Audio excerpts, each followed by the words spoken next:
Hello everyone. सो हम लोग आज हेलो अल्केन्स में नेक्स्ट टॉपिक स्टार्ट करने वाले हैं, जिसमें हमें आज पढ़ना है रिएक्शन ऑफ हेलो एरीन्स। देखिए, ये जो टर्म है एरीन, ये जो टर्म है एरीन, इसका मतलब ही होता है कोई एरोमेटिक। और एरोमेटिक में भी हम बेंजीन लेते हैं। एरोमेटिक में भी जो हमें सिलेबस में पढ़ना है वो मेनली बेंजीन पढ़ते हैं। मतलब बेंजीन रिंग में क्या लगा होना चाहिए? Hello group. और इसी का दूसरा नाम है एराइल हैलाइड। यहाँ देखिए, ये मेरा बेंजीन ग्रुप है और उसमें ये लगा हुआ है कौन? हेलोजन। तो सबसे पहले दिमाग में सेटअप करो कि what is the meaning of hello arenes. तो हेलो मतलब क्या हुआ? हेलोजन। और एरीन मतलब जो एरोमेटिक ग्रुप है वो भी एरोमेटिक ग्रुप में कौन सा है? बेंजीन। ये मस्ट क्लियर होना चाहिए। तो हमने क्या किया, क्या कहा यहाँ पे डिफाइन किया व्हाट इज हेलो एरीन्स। तो कहता है hydrogen atom of substituted, hydrogen atom substituted bye halogen atom. मतलब बेंजीन का यहाँ पे क्या रहा होगा? Hydrogen on benzene ring. Benzene ring किसका है? एक एरोमेटिक कंपाउंड है। यानी बेंजीन रिंग में ये जो आपका हाइड्रोजन था यहाँ पर, जैसे हर जगह आपको पता है कि सब जगह हाइड्रोजन होता है, इस हाइड्रोजन को हम निकाल करके वहां पे क्या किए? एक हेलोजन को ले आए। तो हाइड्रोजन एटम का जब सब्स्टिट्यूशन हेलोजन से हो जाए कहाँ पे? बेंजीन रिंग पे, then it is called haloarenes. Then it is called haloarenes. अब देखिए, इसका एक बहुत बड़ा प्रॉपर्टी है कि ये जो हेलो एरीन्स या अराइल हैलाइड है, लेस रिएक्टिव होता है। किस पे? कहाँ पे? रूम टेम्परेचर पे, towards the nucleophilic substitution reaction. कहता है ऐसा क्यों होता है? तो इसका 4 रीजन आपके एनसीईआरटी में दिया गया। हम चारों रीजन को एक एक करके एक्सप्लेन करेंगे और कोशिश कीजिएगा इसे हम लोग अच्छे से क्लियर कर लें। चलिए हम लोग नेक्स्ट स्लाइड पे जाते हैं। चलिए ध्यान दीजिएगा। कहता है रेजोनेंस इफेक्ट। पहला रीजन है कि न्यूक्लियोफिलिक सब्स्टिट्यूशन रिएक्शन यहाँ पे आसानी से नहीं होता है। कहाँ पे? इस हेलो एरीन्स पे। आखिर ऐसा क्या हुआ? तो कहता है न्यूक्लियोफिलिक सब्स्टिट्यूशन रिएक्शन, शायद याद होगा, इस क्लोरीन को हटा करके हमें क्या करना है? जैसे यहाँ पे, जैसे मान लो इस बेंजीन पर यहाँ पे जो क्लोरीन लगा था, इस क्लोरीन को हटा के जैसे मान लो दूसरा न्यूक्लियोफाइल लिया, जैसे यहाँ पे न्यूक्लियोफाइल की तरह कौन काम करेगा? OH minus. तो OH माइनस लाएंगे तो इस Cl माइनस को हटाना होगा और कौन लाना होगा? OH minus. तो ये मेरा क्या कहलाएगा? Nucleophilic substitution. मतलब एक न्यूक्लियोफाइल को हटाकर दूसरा न्यूक्लियोफाइल जब लाते हैं, it is called nucleophilic substitution reaction. इसको रोक रहा है कौन? जो कहता है कि इसको कम करता है कौन? पहला है रेजोनेंस इफेक्ट। कहां पे? हेलो एरीन्स पे। यानी कि जो ये जो हेलोजन है वो किससे जुड़ा हुआ है? बेंजीन रिंग से। तो यहाँ पे ये इफेक्ट, ये रिएक्शन कम होता है। क्यों होता है? तो पहला इसमें रीजन है रेजोनेंस इफेक्ट। क्यों? यहां देखो, कहता है एक partial double bond exist between carbon and benzene, carbon atom of benzene and halogen atom. मतलब यहाँ पे ये जो हेलोजन एटम है और ये जो बेंजीन का कार्बन, जहां पे ये जो सिंगल बॉन्ड आपको दिखाई दे रहा है, एक्चुअली में ये सिंगल बॉन्ड नहीं है, यहाँ पे एक पार्शियल डबल बॉन्ड कैरेक्टर है। यहाँ पे देखो, सिंगल बॉन्ड होता तो बॉन्ड ऑर्डर 1 होता, लेकिन यहाँ पे एक पार्शियल डबल बॉन्ड भी है। यहाँ पे बॉन्ड ऑर्डर कितना हो गया? 1.5। तो ये है रेजोनेंस हाइब्रिड स्ट्रक्चर में ये पता चला कि यहाँ पे पार्शियल डबल बॉन्ड है। तो ऑफ कोर्स सिंगल बॉन्ड रहता तो तोड़ना आसान होता, लेकिन जब यहाँ पे बॉन्ड एनर्जी ज्यादा हो जाएगा तो कुछ तोड़ने में भी एनर्जी ज्यादा लगेगा। तो सिंपल सा चीज है, जब एनर्जी ज्यादा लगेगा हमें तोड़ने में, तो सिंपल सा चीज है, ये जल्दी नहीं टूटेगा। तो वही यहाँ पे लिखा हुआ है कि bond cleavage in haloarene becomes difficult than haloalkane, so it becomes less reactive। क्यों हुआ? Due to partial double bond. Partial double bond क्यों आया? तो यहाँ पे देख लो, पार्शियल डबल बॉन्ड आता है ड्यू टू रेजोनेंस। रेजोनेंस कैसे हुआ? चलो यहाँ पे पहले देखोगे। यहाँ देखो, यहाँ पे क्या है? इस हेलोजन का लोन पेयर। कहोगे क्यों sir lone pair? Halogen chlorine है, जैसे मान लिया एक एग्जांपल क्लोरीन हम ले लेते हैं।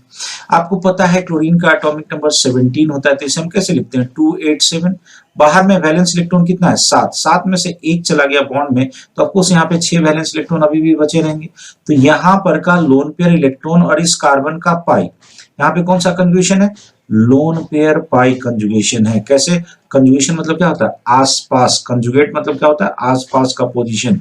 यहाँ पे देखो, इस एटम पर लोन पेयर है और इसके बगल वाले कार्बन एटम पर क्या है? यहाँ पे ये वाला पाई बॉन्ड है, यानी लोन पेयर पाई कंजुगेशन। ये समझ में आया? अगर ये नहीं समझते हो ये रेजोनेंस कैसे स्ट्रक्चर बनाते हैं, तो हम आपको एक बात बता देते हैं। आप इसी में टाइप करना resonance by doctor AK. Singh. मैंने आपको रेजोनेटिंग स्ट्रक्चर बनाना सिखाया है। चलो यहाँ पे देखो, हम एक एक करके स्ट्रक्चर्स बनाएंगे, एक एक करके स्ट्रक्चर बनाएंगे और देखेंगे कैसे क्या होता है। जैसे देखो, यहाँ देखो, यहाँ पे आपका ये डबल बॉन्ड और ये मान लो क्लोरीन, ठीक है। हम लोन पेयर को दूसरे कलर से ले लेते हैं। कोर्स देखो, यहाँ पे 3 लोन पेयर क्योंकि 6 इलेक्ट्रॉन्स बचे हुए थे।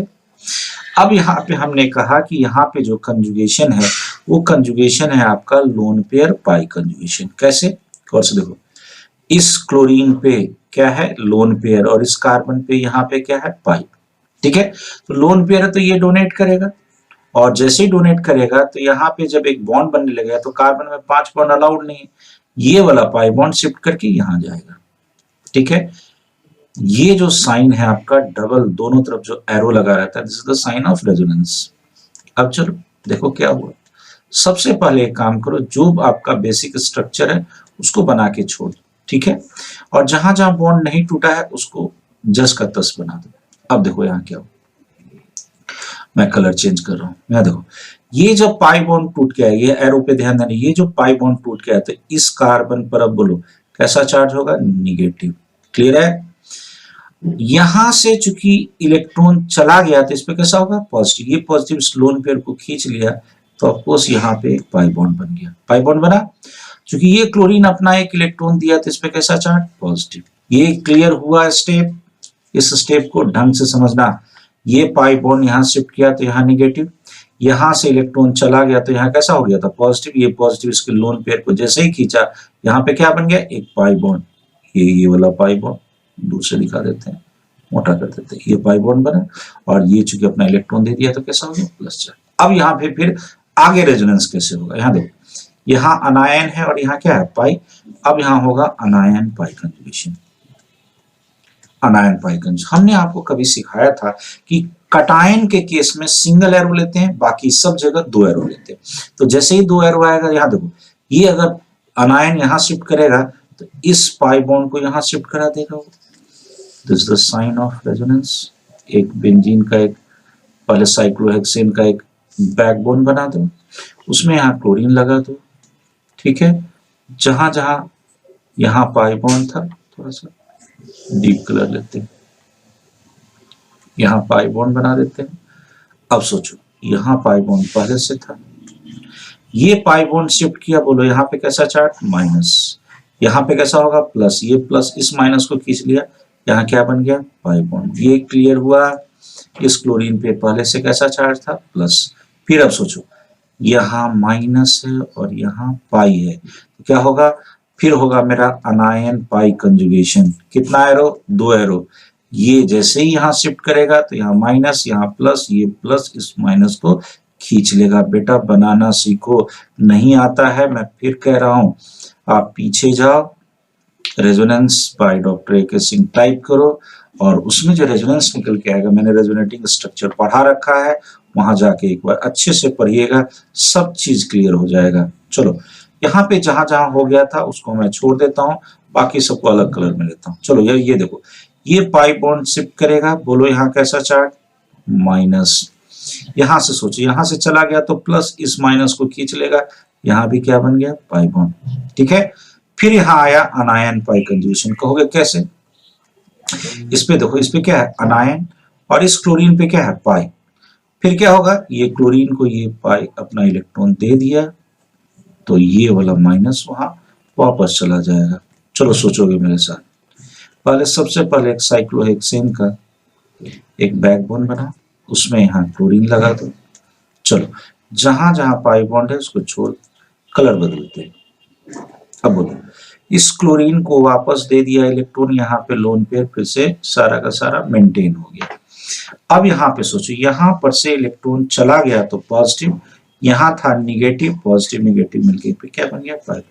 देखो, तो जैसा ये स्ट्रक्चर था वैसा ही ये बना, बस यहाँ पे पाई का पोजीशन बदल गया, तो delocalisation of pi electron is called resonance. तो यहाँ पे हम कह सकते हैं, सो इन सब स्ट्रक्चर का अगर एक हम हाइब्रिड बना लें, तो हाइब्रिड बनाएंगे तो क्या हमें नजर आएगा कि यहाँ पर जो क्लोरीन है उसका लोन पेयर और यहाँ का सारा पाई बॉन्ड, इस अंदर का सारा पाई बॉन्ड, रेड कलर ले लेता हूं, चलो। तो गौर से देखो तो इसका लोन पेयर और इसका पाई बॉन्ड हर जगह है। अब ऐसा नहीं कि यहाँ देखो इस कार्बन के बीच में था, तो यहाँ पे देखो तो इस कार्बन के भी बीच में आ गया, फिर यहाँ पे देखो तो यहाँ पे है, तो यहाँ पे देखो इसमें भी, यानी हर कार्बन में वो पाई बॉन्ड आपको नजर आ रहा है। तो हर हमेशा तो नहीं नजर आ रहा है, तो क्या होगा, ये पाई बॉन्ड डीलोकलाइज्ड है, डीलोकलाइज्ड पाई बॉन्ड है, जिसके कारण इस क्लोरीन पे पार्शियल पॉजिटिव था, यहाँ ऑर्थो और पारा पे निगेटिव आ गया। ये बन गया मेरा रेजोनेंस हाइब्रिड स्ट्रक्चर। और इसी हाइब्रिड स्ट्रक्चर में गौर से देखो, ये जो है मेरा, this is partial double bond, partial double bond, ये शायद सबको क्लियर होना चाहिए। तो यहाँ पे इसको निकालने के लिए, यहाँ देखो सिंगल बॉन्ड रहता तो तोड़ना आसान रहता, यहाँ पे क्या हो गया, पार्शियल डबल बॉन्ड। यही पार्शियल डबल बॉन्ड चूंकि आ जाता है बेटा, इसी कारण से इसको तोड़ना टफ होता है, और यही टफ होने के कारण, इसी टफ होने के कारण ये जल्दी न्यूक्लियोफिलिक सब्स्टिट्यूशन रिएक्शन में नहीं जाता है, जितना आसानी से आपका अल्काइल हैलाइड चला जाता था। अल्काइल हैलाइड यहाँ से तुरंत क्या होता था, X माइनस तोड़ के यहाँ से क्या करता था, OH जोड़ देता था, या कोई भी न्यूक्लियोफाइल आ जाता था, तो ये बड़े आसानी से जाता था, जबकि ये जो हैलो एरिन से इतनी आसानी से नहीं जाएगा। शायद समझ में आया। चलिए हम लोग नेक्स्ट स्लाइड पे चलते हैं। यहां देखिए दूसरा पॉइंट, दूसरा पॉइंट कहता है कि difference in hybridisation of carbon atom. कौन से देखो, जैसे किसी भी कार्बन पे हमने आपको सिखाया कि कार्बन पे अगर सिंगल बॉन्ड हो केवल, तो यहाँ का हाइब्रिडाइजेशन क्या होता है, sp3।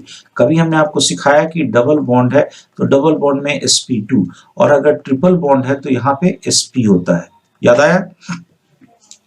तो देखो तो sp है, sp2 है और sp3 है। यहाँ देखो तो इधर से इधर आ रहे हैं, तो s का कैरेक्टर बढ़ रहा है, s का परसेंटेज बढ़ रहा है, अरे यहाँ पे 50% का s का कैरेक्टर है, और यहाँ पे 4 में से 1 है, यानी 25% है कैरेक्टर। S का कैरेक्टर जैसे जैसे बढ़ता है, याद रखना इलेक्ट्रोनेगेटिविटी उसकी ज्यादा हो जाती है। तो यहाँ देखो, यहाँ पे sp2 है, किसमें, हैलो एरिन्स में, और हैलो एल्केन्स में sp3 है, तो आपको इसकी इलेक्ट्रोनेगेटिविटी क्या है, कम है, इलेक्ट्रोनेगेटिविटी कम है। गौर से देखो इसकी, तो यहाँ का जो बॉन्ड लेंथ होगा वो कम खींचेगा, अरे इलेक्ट्रोनेगेटिविटी कम है तो कम खींचेगा, खींचेगा कम, ये वाला ज्यादा खींचेगा। तो गौर से देखो, तो यहाँ का बॉन्ड लेंथ कितना, 169, चूंकि खींचा, इलेक्ट्रोनेगेटिविटी यहाँ का ज्यादा था, ये कम खींचा तो कितना है, 177, थोड़ा सा ज्यादा है, यानी बॉन्ड लेंथ अगर ज्यादा है तो बॉन्ड स्ट्रेंथ क्या होगा, कम, इसको तोड़ना आसान होगा। यहाँ पे तोड़ना आसान नहीं होगा, क्योंकि एक और भी रीजन आया कि बॉन्ड लेंथ कम हो गया। किसके कारण कम हुआ, क्योंकि यहाँ जो कार्बन जो अटैच्ड है इस हैलोजन से, उसका जो हाइब्रिडाइजेशन है वो कैसा है, sp2, कैसा है, sp2, ना कि sp3। तो कहता है haloarenes are less reactive towards nucleophilic substitution reaction. क्यों, क्योंकि यहाँ की हाइब्रिडाइजेशन क्या है, sp2, जिसका इलेक्ट्रोनेगेटिविटी sp3 से ज्यादा होता है। शायद क्लियर हो गया होगा। फिर से सुन लो, हैलो एरिन्स में जो कार्बन अटैच्ड है हैलोजन से, उसकी हाइब्रिडाइजेशन sp2। हैलो एल्केन में जो कार्बन अटैच्ड है हैलोजन से, उसकी हाइब्रिडाइजेशन sp3। sp2 का इलेक्ट्रोनेगेटिविटी ज्यादा होता है, sp3 का कम गया। तो यहाँ ताकत कम है तो कम खींचेगा, तो ये बॉन्ड लेंथ ज्यादा होगा, और बॉन्ड लेंथ अगर ज्यादा होगा तो इसको तोड़ना आसान होगा, और इसको तोड़ना उतना आसान नहीं होगा। इसीलिए hello arenes nucleophilic substitution reaction में ज्यादा नहीं जाता है, जाएगा तो जरूर, हम टेम्परेचर चेंज कर देंगे तो जरूर जाएगा, ठीक है, तो क्रिटिकल कंडीशन में होगा, बट रूम टेम्परेचर पे ये जल्दी ये रिएक्शन शो नहीं करता है। चलिए तीसरा पॉइंट कहता है इनस्टेबिलिटी ऑफ फिनाइल कटायन। जैसे मान लो यहां से अगर हम इस X माइनस को अगर निकालते हैं तो आपको इस फिनाइल ग्रुप पे कैसा चार्ज आएगा, पॉजिटिव। ये फिनाइल कभी भी यहाँ पे रेजोनेंस स्टेबलाइज नहीं हो सकता है, तो रेजोनेंस स्टेबलाइज नहीं होगा, ये अनस्टेबल हो गया। अगर ये अनस्टेबल है तो यहाँ SN1 मैकेनिज्म कभी भी पॉसिबल नहीं है। कहने का मतलब यहाँ से X माइनस निकल के OH माइनस नहीं आएगा। क्यों नहीं आएगा, क्योंकि फिनाइल कटायन अनस्टेबल होता है। तो दूसरा चीज, फिनाइल पे कटायन डायरेक्टली स्टेबल नहीं होता है। क्यों नहीं, क्योंकि यहाँ पे रेजोनेंस पॉसिबल नहीं है। रेजोनेंस चूंकि पॉसिबल नहीं है, क्योंकि जिस कार्बन पर प्लस है उसी कार्बन पर पाई है, इसीलिए यहाँ पे रेजोनेंस पॉसिबिलिटी नहीं है। नेक्स्ट है repulsion between nucleophile and aromatic ring. यहाँ जो बेंजीन रिंग है ये खुद ही इलेक्ट्रॉन रिच होता है, क्यों? क्योंकि इसमें पाई बॉन्ड है। यहाँ पाई इलेक्ट्रॉन का क्लाउड है, ये वाला जो आपका क्लाउड है, ये वाला क्या है? पाई इलेक्ट्रॉन का क्लाउड है। और ये अगर ये मेरा पाई इलेक्ट्रॉन का क्लाउड है, ये वाला अगर पाई इलेक्ट्रॉन का क्लाउड है, तो कोई भी अगर न्यूक्लियोफाइल आएगा तो न्यूक्लियोफाइल पे कैसा चार्ज होता है? माइनस को। क्यों? न्यूक्लियोफाइल मतलब होता है न्यूक्लियस पर अटैक करने वाला। बोलो, न्यूक्लियस पर अटैक करने वाला। न्यूक्लियस पे कैसा चार्ज? पॉजिटिव। तो उस पर अटैक करने वाला कैसा होगा? निगेटिव। इसलिए न्यूक्लियोफाइल पे कैसा चार्ज होता है? निगेटिव। फिर से सुनो, न्यूक्लियस पर अटैक करने वाला न्यूक्लियोफाइल मतलब होता है न्यूक्लियस का लवर, यानी कि न्यूक्लियस पर कैसा चार्ज? प्लस। तो उस पर अटैक करने वाला कैसा चार्ज? माइनस। इसीलिए न्यूक्लियोफाइल पे कैसा चार्ज होता है? माइनस। तो गौर से देखो, यहाँ पे भी माइनस, इलेक्ट्रॉन रिच है, यहाँ भी माइनस है, इन दोनों के बीच क्या होगा? रिपल्सन। यही कारण है कि इतनी आसानी से हैलोएरिन्स के नजदीक इस न्यूक्लियोफाइल को जाने नहीं देता है, क्योंकि इसके बीच क्या होता है? रिपल्सन। यही कारण है कि हैलोएरिन्स लेस रिएक्टिव होता है टुवर्ड्स न्यूक्लियोफिलिक सब्स्टिट्यूशन रिएक्शन। शायद चारों पॉइंट क्लियर हो गया होगा। बेटा अगर नहीं क्लियर हुआ है तो 2 बार वीडियो देखिए, एकदम क्लियर होगा, एकदम क्लियर होगा। नेक्स्ट आइए, तो कहता है न्यूक्लियोफिलिक सब्स्टिट्यूशन यहाँ होगा कैसे? कैसे होगा? अब इसको देखो, यहां देखना, कहता है nucleophilic substitution reaction can takes place at critical condition. मतलब कंडीशन को हमको बदलना पड़ेगा, रूम टेम्परेचर पे नहीं होगा। मतलब change in temperature and pressure on haloarenes. यहाँ देखो, हैलोएरिन्स पे ये न्यूक्लियोफिलिक सब्स्टिट्यूशन रिएक्शन होगा, लेकिन रूम टेम्परेचर पे पॉसिबल नहीं है। ये रूम टेम्परेचर पे पॉसिबल नहीं है, तो रूम टेम्परेचर पे कंडीशन को बदल देंगे, मतलब जो डिजायर्ड कंडीशन रहेगा उस पे हम ले जाएंगे, दैट इज कॉल्ड क्रिटिकल, मतलब उसके लिए जो संभव है। तो चलो यहाँ पे देखते हैं क्या होगा। जैसे वही NaOH है, तो यहाँ पे ले गए, देखो तो टेम्परेचर कितना कर दिया? 623 केल्विन, मतलब अच्छा खासा ज्यादा टेम्परेचर है। और प्रेशर भी कुछ है कि यहाँ पे हम बढ़ा के रखें। और पाथ भी कौन फॉलो करता है? SN2, not SN1। Not SN1 कौन सा होता है? SN2 pathway. यहां से गौर से देखो, यहां से जैसे ही ये Cl- टूटेगा, ये OH- आकर के, मतलब यहाँ पे ये Cl टूटेगा और OH आके जुड़ेगा, दोनों एक साथ होता है प्रोसेस। आपको पता है SN2 में साइमल्टेनियस पाथवे होता है और SN1 में यहाँ पे कटायन बनता है। तो क्या होगा यहाँ पे? हमने क्या कहा? ये SN2 पाथवे को फॉलो करेगा। तो क्या होगा यहाँ पे? कहां पे? क्रिटिकल कंडीशन में, तब जाके एक न्यूक्लियोफाइल रिप्लेस करेगा दूसरा, यानी कि ये न्यूक्लियोफिलिक सब्स्टिट्यूशन पॉसिबल है, लेकिन नॉर्मल कंडीशन में पॉसिबल नहीं है। क्लियर है? कहता है nucleophilic substitution becomes easy in presence of electron withdrawing group like on NO2 at ortho and para position। मतलब हमने क्या कहा? क्रिटिकल कंडीशन में टेम्परेचर बढ़ा के तो हमने कर लिया, लेकिन अगर हम टेम्परेचर नहीं बढ़ाना चाहते हैं तो क्या करो? कुछ एक इलेक्ट्रॉन विड्रॉइंग ग्रुप लिया, मतलब नॉर्मल कंडीशन में भी कराना चाहते हैं तो इलेक्ट्रॉन विड्रॉइंग ग्रुप लिया। ठीक है, तो देखो इलेक्ट्रॉन विड्रॉइंग ग्रुप लाने से क्या होता है? पहले तो कुछ एक टेम्परेचर देना होगा, लेकिन जैसे जैसे इसका नंबर बढ़ेगा तो देखते हैं क्या होता है। चलो चेक करते हैं। यहाँ देखो हुआ क्या, ये कौन सा है? इसके रेस्पेक्ट में ये आपको पता है ऑर्थो, ये पता है मेटा और ये पता है पारा। पारा पोजीशन पे नाइट्रो है, ये है मेरा, आपको पता है -I ग्रुप भी होता है और -M ग्रुप भी होता है, यानी इलेक्ट्रॉन विड्रॉइंग ग्रुप है। तो डोमिनेट कौन करेगा? -M होगा। कहां पे? पारा पे। ये पारा पे है। अब देखो तो ऑर्थो और पारा दोनों पे लगा दिए, तो यहाँ पे ऑर्थो पारा और इधर से भी ऑर्थो पे लगा दिए। तो देखो ना, यहाँ पे टेम्परेचर कितना था? 443। यहाँ पे टेम्परेचर कितना था? 368। और यहाँ पे सिंपल हल्का सा वार्म किए हैं और इससे रिएक्ट करके यहाँ पे देखो तो सब जगह Cl- को हटा के कौन आ गया? OH में। सुनो मेरी बात सुनना, हमने क्या कहा? इस हैलोजन को हटाकर, इस हैलोजन को हटाकर एक मेरा दूसरा न्यूक्लियोफाइल आया, एक मेरा दूसरा न्यूक्लियोफाइल आया। कब? जब यहाँ पे एक इलेक्ट्रॉन विड्रॉइंग ग्रुप है। तो गौर से देखो, पहला में था 623 केल्विन, जब कोई इलेक्ट्रॉन विड्रॉइंग ग्रुप नहीं था। एक आया तो 443 हुआ, 2 आया तो 368 हुआ, और जब तीनों इलेक्ट्रॉन विड्रॉइंग ग्रुप ले आया ऑर्थो और पारा पोजीशन पे, तो सिंपल हल्का सा गर्म किए और वहां पे कौन आ गया? OH, मतलब एक न्यूक्लियोफाइल आ गया। कहने का मतलब क्या है? कहने का मतलब ये है कि जैसे जैसे इलेक्ट्रॉन विड्रॉइंग ग्रुप का नंबर बढ़ रहा है, कहाँ पे, ऑर्थो और पारा पे बढ़ रहा है, यहाँ पे 1 है, यहाँ पे 2 है और यहाँ पे 3 है।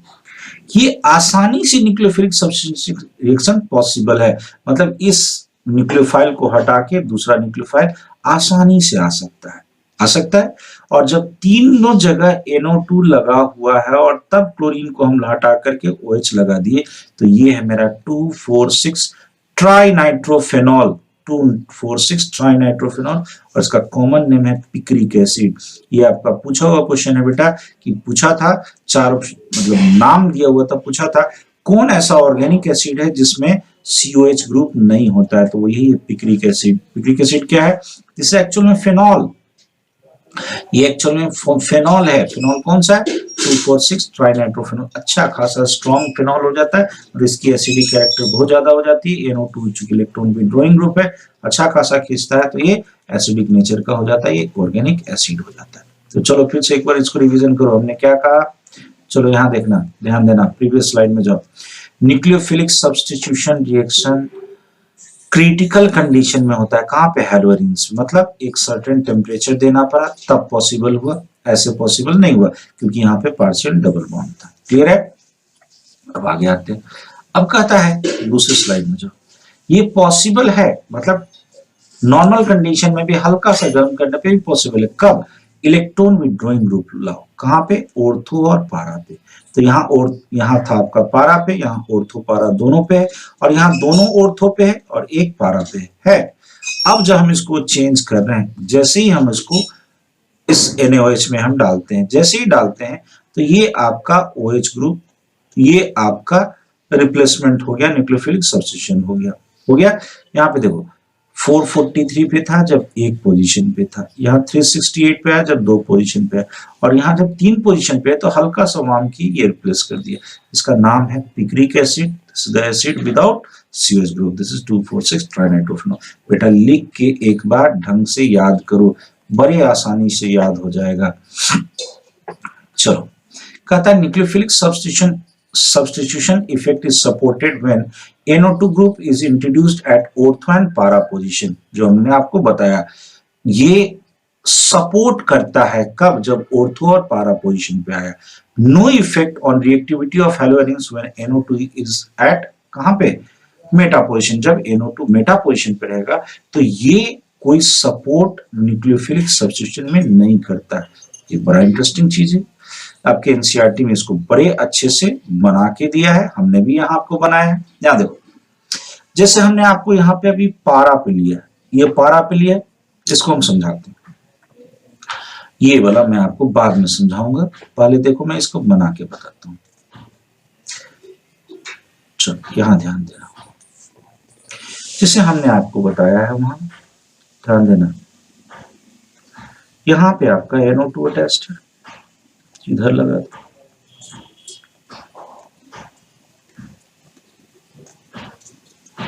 यहाँ पे Cl था, एक न्यूक्लियोफाइल आता है कौन, OH माइनस, ठीक है। चलो मैं कलर बदलता हूँ, यहाँ देखो होगा क्या, ये Cl माइनस यहाँ से टूट के निकलेगा, तो ये OH माइनस मैंने कहा यहाँ अटैक करेगा, ठीक है। कैसे अटैक करेगा, यहाँ पे तो कहोगे कि अभी कोई चार्ज नहीं, देखो यहाँ पे जैसे ही इसके कारण रेजोनेंस स्टार्ट होता है तो ये पाई बॉन्ड जैसे ही शिफ्ट करते रहेगा, तो ये पाई बॉन्ड शिफ्ट करेगा तो यहाँ पे हल्का सा पॉजिटिव आएगा, हल्का सा पॉजिटिव आएगा, उसको सेटिस्फाई कौन करेगा, OH माइनस। OH माइनस जाके वहां अटैच्ड होगा, तो ये पहले ये वाला रिएक्शन आपका स्लो होगा, ये डिटरमाइनिंग होगा, स्लो स्टेप। तो स्लो स्टेप में देखो तो ये न्यूक्लियोफाइल और ये सबस्ट्रेट दोनों भाग लिया, इसलिए ये कौन सा होगा, SN2 पाथवे होगा, ठीक है। अब देखना है यहाँ पे, सबसे पहले तो बैकबोन बना ले, NO पर माइनस है और यहाँ डबल बॉन्ड O, जहां जहां डबल बॉन्ड नहीं टूटा है उसको ऐसे ही दिखा दो। अब आ जाओ, यहाँ पे एक OH आके जुड़ा, एक Cl यहाँ पे, और सोचो ये वाला पाई बॉन्ड जो टूटा था तो यहाँ पे कैसा चार्ज, माइनस, क्लियर है। अब देखो ये अनायन और यहाँ पे कौन है, पाई, कौन सा कंजूगेशन होगा, अनायन पाई कंजूगेशन। ये यहाँ शिफ्ट करेगा तो इसको यहाँ खींच लेगा, 2 arrow, this is the sign of resonance. चलो पहले बैकबोन बना लेते हैं। ओह सॉरी, पूरा का पूरा उड़ गया, कोई बात नहीं, मैं ले आता। चलो यहाँ देखो, पहले बैकबोन देख लो।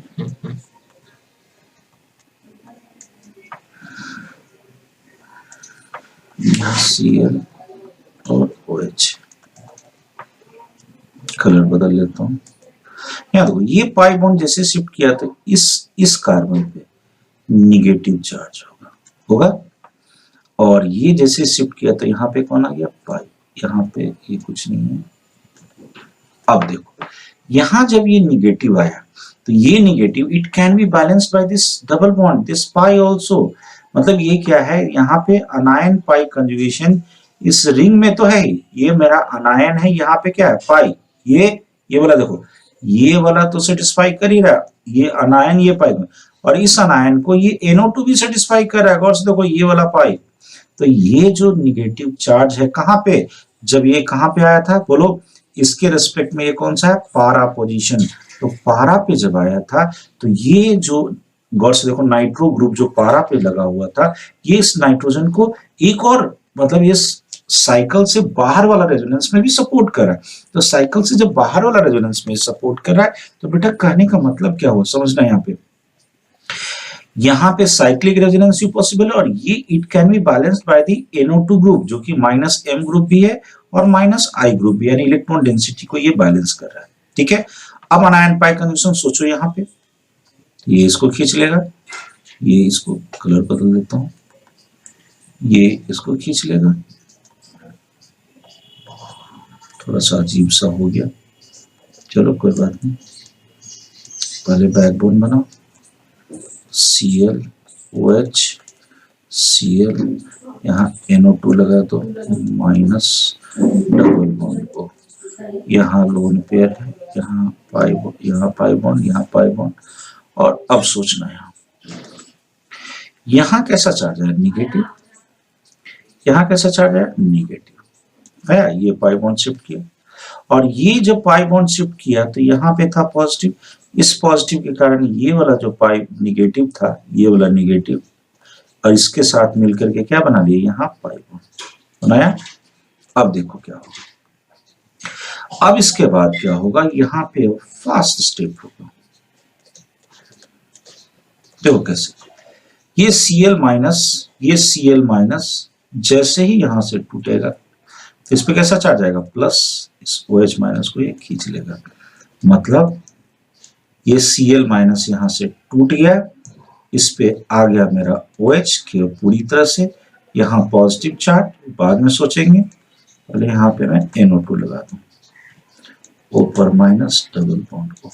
चलो सोचो मेरे साथ, यहां से सोचो, ये जैसे ही Cl माइनस टूटा, यहाँ कैसा चार्ज है, प्लस, यहाँ कैसा है, माइनस, प्लस माइनस मिलकर यहाँ पे क्या बना लिया, डबल बॉन्ड। देखो तो जैसा स्ट्रक्चर ये था वैसे स्ट्रक्चर बना।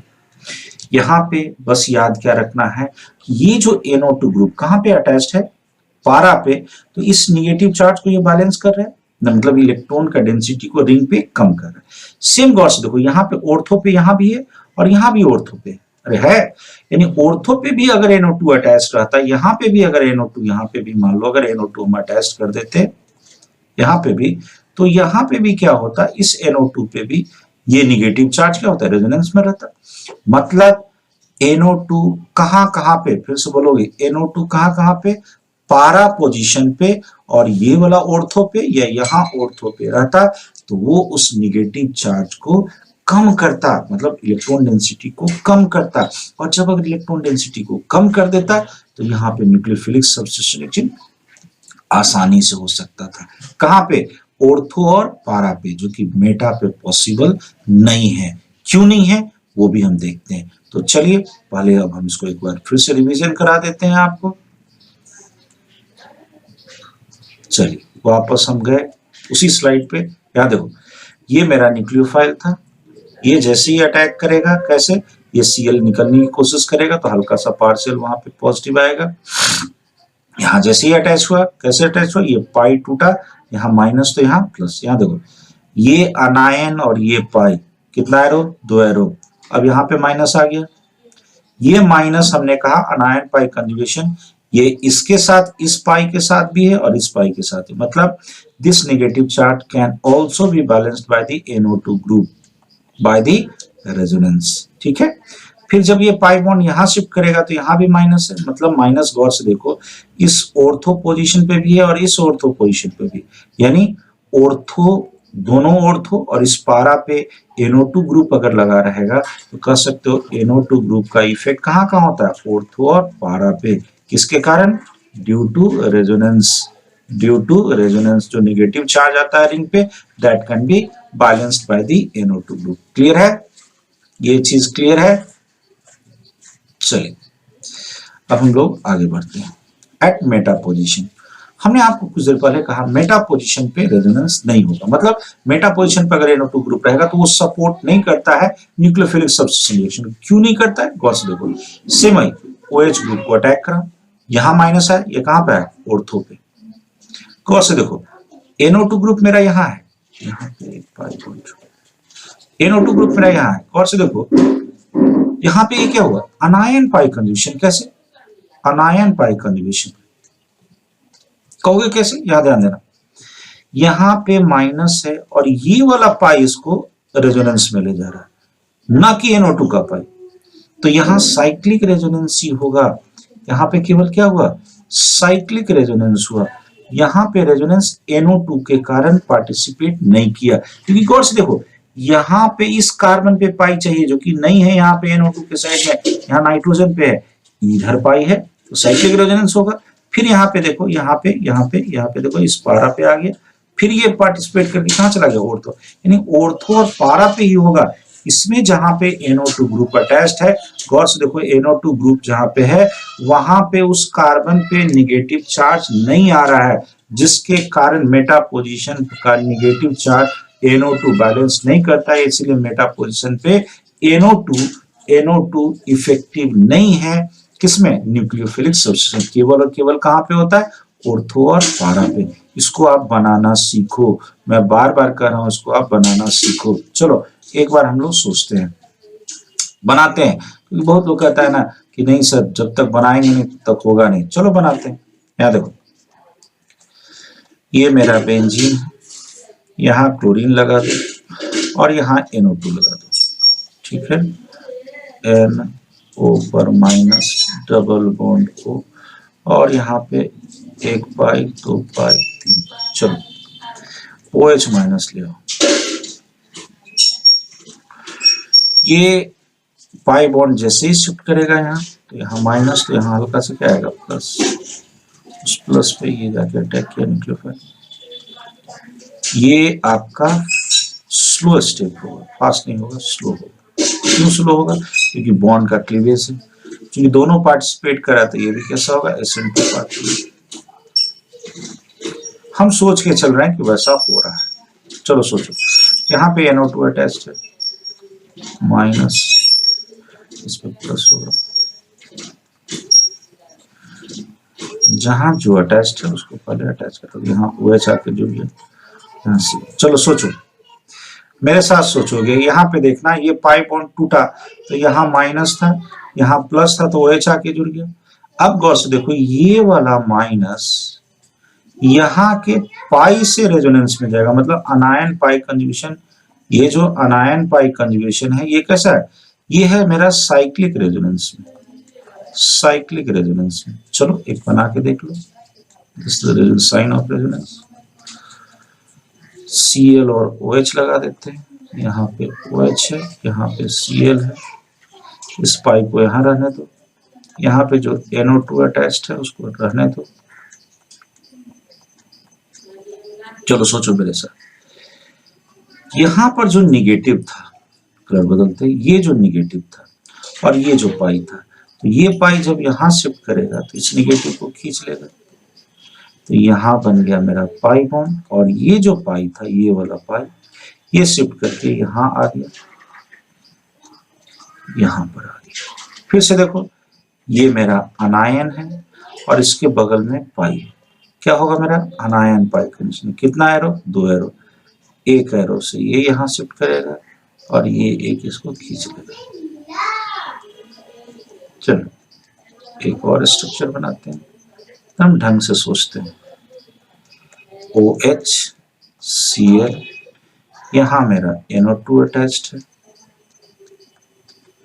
जो पहले बैकबोन है उसको डिस्टर्ब मत करो, यहां पाई बोन। अब सोचो ये वाला पाई बोन जब यहां शिफ्ट किया तो इस कार्बन पे बोलो कैसा चार्ज, निगेटिव। ये अब जब यहां से इलेक्ट्रॉन चला गया तो पॉजिटिव निगेटिव खींच लेगा, यहां क्या बन गया, पाई बना। ठीक है, अब ये निगेटिव सोचो, ये निगेटिव क्या करेगा, ये निगेटिव क्या करेगा, यहां शिफ्ट करेगा पाई बॉन्ड बनाने के लिए, यहाँ 5 बॉन्ड हो जाएगा, तो ये Cl माइनस पूरी तरह से टूट जाएगा। अब ये रिएक्शन होगा फास्ट। ये जैसे ही Cl माइनस टूटा, सोचोगे यहाँ पे कौन लगा, OH, जहां जहां पाई बॉन्ड था उसको रहने दो। ये मेरा NO2 ग्रुप है प्लस डबल बॉन्ड को। अब सोचो मैं कलर बदलता हूं, ये वाला Cl माइनस टूटा तो यहाँ प्लस और यहाँ माइनस था, ये पाई बॉन्ड को खींच लिया, तो वही स्ट्रक्चर बन गया जो यहाँ पे था। कहने का मतलब जब मेटा पोजीशन पर NO2 है तो चूंकि NO2 जिस कार्बन से अटैच्ड है उस कार्बन पे निगेटिव चार्ज नहीं आ रहा है, तो this negative charge can not be balanced by the resonance effect of NO2 यहाँ पे। और जो इंडक्टिव इफेक्ट होता है बहुत ही बेचारा कम होता है, इतना कम होता है कि ये यहाँ पे ज्यादा इफेक्ट नहीं डाल पाएगा। और चूंकि यहाँ पे रेजोनेंस में NO2 उस निगेटिव चार्ज को काउंटर बैलेंस नहीं कर पाता, यही कारण है कि NO2 अगर मेटा पे रहेगा तो ये न्यूक्लियोफिलिक सब्स्टिट्यूशन रिएक्शन को सपोर्ट नहीं करता है। तो सबको क्लियर होना चाहिए। फिर से देखो, ये जो निगेटिव चार्ज आ रहा था कहाँ आ रहा था, ऑर्थो पे, पारा पे और इस साइड का भी ऑर्थो पे। यही कारण है कि ऑर्थो और पारा पे अगर इलेक्ट्रॉन विड्रॉइंग ग्रुप रहेगा जैसे कौन, NO2, तो it will support the nucleophilic substitution reaction. Clear है, वो भी न्यूक्लियोफिलिक सब्स्टिट्यूशन रिएक्शन कौन सा होगा, SN2, कहां पे, हेलो एरिन्स में। लेकिन अगर मेटा पे होगा तो मेटा पे अगर मान लो कोई भी इलेक्ट्रॉन विड्रॉइंग ग्रुप है तो ये आपका न्यूक्लियोफिलिक सब्स्टिट्यूशन को सपोर्ट नहीं करेगा। Is this clear to everyone? शायद बिल्कुल क्लियर हो जाना चाहिए। चलिए अब हम लोग आगे की ओर प्रोसीड करेंगे। हमने क्या कहा आपको कि हमने जब इतना तक आपको बता दिया है तो एक काम करेंगे आप लोग अब कि इसके बाद बचा है आपका इलेक्ट्रोफिलिक सब्स्टिट्यूशन रिएक्शन। तो वो हम नेक्स्ट क्लास में करेंगे, क्योंकि उसमें 4 रिएक्शन है। पहले उसका बेसिक मैकेनिज्म बताएंगे और एक एक का हम मैकेनिज्म क्लियर करते जाएंगे। और हाँ, सबसे मैं एक सपोर्ट मांगता हूँ कि अगर आपको, जैसे मैं 2 क्लास और बचे हैं अल्काइल हैलाइड में, हेलो एल्केन्स में, तो हो सकता है मैं आज ही आपको अपडेट कर दूं। नेक्स्ट वीडियो बहुत जल्द अपडेट आएगा आपका। तो इसका थ्योरी पार्ट खत्म करने के बाद जो क्वेश्चन है आपके एनसीईआरटी में, क्वेश्चन में से मैं कुछ एक क्वेश्चन करवा दिया हूं अभी तक, और कुछ और क्वेश्चन में जितना कन्वर्जन है, कन्वर्जन जितना है, तो कन्वर्जन मैं कोशिश करूंगा आपको सब का सब मैं डील कर दूं। और कन्वर्जन से आपका रिएक्शन याद हो जाता है। तो कम से कम एक काम कीजिए, जैसे मैं पढ़ा रहा हूं उसको आप लिखो किताब कॉपी में। जब तक लिखोगे नहीं बेटा, बहुत लोग कहते हैं नोट्स तो हम आपको प्रोवाइड कर ही दे रहे हैं, टेलीग्राम का जो आपका लिंक है उसमें नोट्स तो मैं दे ही दे रहा हूँ, बट आपको कह रहा हूँ कि कॉपी में लिखो। जैसे मैं आपको पढ़ा रहा हूँ उस वक्त लिखो बेटा। थोड़ा सा मेहनत नहीं करोगे तो इस टफ कंडीशन में, बहुत ही एडवर्स कंडीशन। और रही बात क्लास खुलने का, तो हमें जहां तक लगता है बेटा क्लास जो है वो आफ्टर छठ शायद गवर्नमेंट का ऑर्डर आ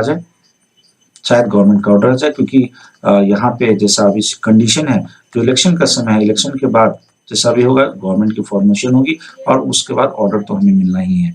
तो हम आपको बता दे रहे हैं आफ्टर छठ अगर क्लास होगी तो हम ऑफलाइन भी क्लास स्टार्ट कर देंगे। ठीक है, तो कम से कम हमारे साथ कम से कम बने रहिए। तब तक हम कोशिश करेंगे, जैसे 2 क्लास और लगेगा आपका, इसका क्वेश्चन भी हो जाएगा। एक क्लास में आपका इलेक्ट्रोफिलिक सब्स्टिट्यूशन बचा है और एक क्लास में आपका क्वेश्चन कर देंगे। ठीक है, तो ये सब करने के बाद, और एक चीज इसी बीच में मैं एक मॉडल सेट पेपर, देखो एक बात बता दूं, जो बिहार BSEB से जो 12 दे रहे हैं, जो लोग 12 दे रहे हैं उनके लिए एक इंफॉर्मेशन है।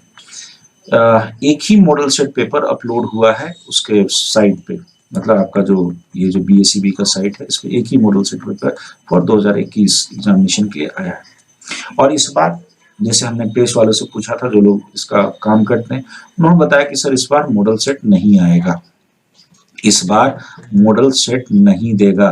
तो ये जो एक मॉडल सेट आया है, इसका वो लोग छापने वाले भी नहीं, आंसर भी नहीं देने वाले।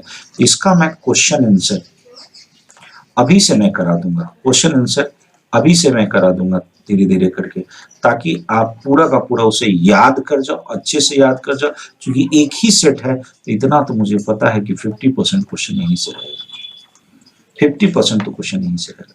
बाकी मैं जितना थ्योरी कराऊंगा, उम्मीद रखो कि अगर ऑफलाइन खुल जाए तो दैट्स बेटर, जब तक ऑनलाइन है तब तक कोशिश करूंगा ऑर्गेनिक तब तक खत्म कर दूं। ओके, तो चलिए हमारे साथ बने रहिए। Thank you. चलिए, ओके, थैंक यू।